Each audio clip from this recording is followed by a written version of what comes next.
the beginning. My father wasn't just my parent, he was also my teacher. At first, I didn't know how to feel about it. Having your father walk into class as the teacher is awkward. Friends giggled, some teased me, and others whispered things like, "You're so lucky, your dad is the teacher."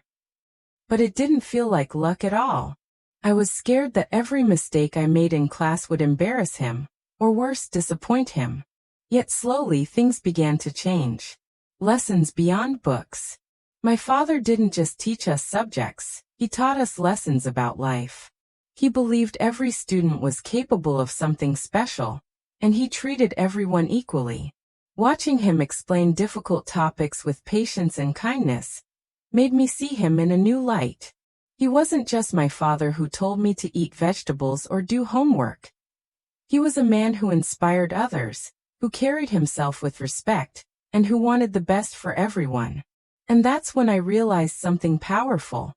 I didn't just love him as a father, I also admired him as a teacher. The turning point.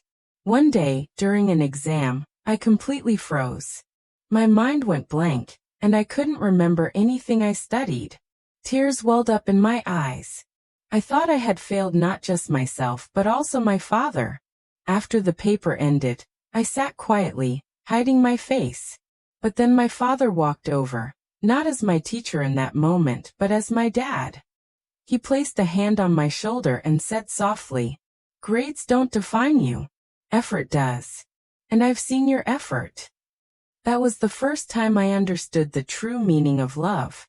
Love isn't just about romance or big gestures. Sometimes, it's about reassurance when you need it the most. Classroom teasing. Of course, my classmates never let me live peacefully. They teased me constantly.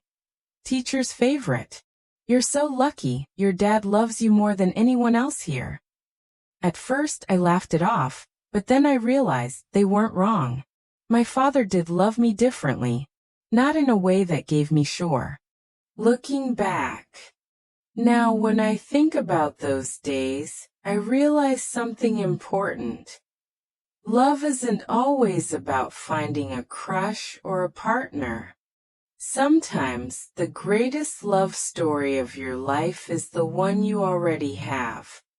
With the people who raised you, supported you, and believed in you when no one else did. My teacher father didn't just educate me in school. He educated my heart.